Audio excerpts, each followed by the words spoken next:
మోడీ సూక్తి మీద నాకు పూర్తి విశ్వాసం ఉంది. దీనిలో పోరాటాలు సమస్యలు పరిష్కారమవుతాయి. ఈ క్రమంలో నెల్లూరు రూరల్ మండలంలోని భుజభుజ నెల్లూరులో 300 మీటర్ల సర్వీస్ రోడ్డు ప్రారంభోత్సవం సందర్భంగా రూరల్ శాసనసభ్యులు కోటంరెడ్డి శ్రీధర్ రెడ్డి పాల్గొని మాట్లాడుతూ, పోరాటితో పోయేదేమీ లేదు, బానిస సంఖ్యలు బద్దలు కావటం తప్ప అన్న మహాకవి శ్రీశ్రీ సూక్తి మీద నాకు సంపూర్ణ విశ్వాసం ఉంది.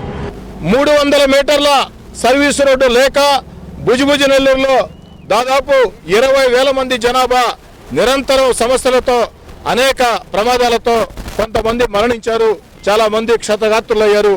కేవలం 300 మీటర్ల సర్వీస్ రోడ్డు లేక 15 సంవత్సరాలుగా భుజభుజ నెల్లూరులో ఈ ప్రాంత వాసులు పడుతున్నటువంటి సమస్యలు. 6 నెలలుగా నెల్లూరు ఎన్హెచ్ కార్యాలయం చుట్టూ ఢిల్లీ ఎన్హెచ్ కార్యాలయం ముందు 2 రోజుల పాటు పడిగాపులు గాయాల్సి వచ్చింది. మాట్లాడని అధికారి లేడు, తిరగని కార్యాలయం లేదు. ఒక ప్రతిపక్ష పార్టీ ఎమ్మెల్యేగా ఇన్ని రకాల ఇబ్బందుల్ని కేవలం 300 మీటర్ల సర్వీస్ రోడ్డు సాధన కోసం ప్రయత్నించాల్సి వచ్చింది.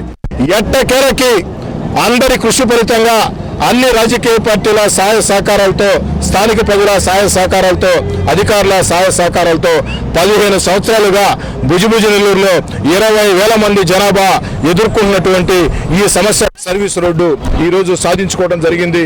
గత 10 రోజులుగా పనులు యుద్ధ ప్రాతిపదికన జరుగుతున్నాయి.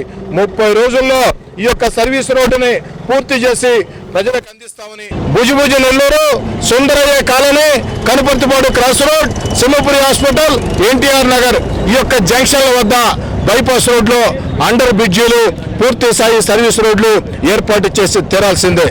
ఈరోజు ఎన్హెచ్ అధికారులు నేను కోరేది ఒకటే, అడుగడుగునా కూడా టోల్ గేట్లు పెట్టాం. టోల్ గేట్లు పెట్టి టోల్ దాటాలంటే ప్రజలంతా కూడా పన్నులు కట్టాల్సిన పరిస్థితి. మరి ప్రజల దగ్గర ఈ బైపాస్ రోడ్లో టోల్ కట్టించుకునే మీరు ఆ యొక్క బైపాస్ రోడ్లో పూర్తి స్థాయిలో అండర్ బ్రిడ్జీలు, సర్వీస్ రోడ్లు ఏర్పాటు చేయాల్సిన బాధ్యత కూడా ఎన్హెచ్ అధికారులది. కాబట్టి పోరాటంలో ఇది తొలి అడుగు మాత్రమే. ముందుకు నడవాల్సింది మరో కొన్ని అడుగులు ఉన్నాయి.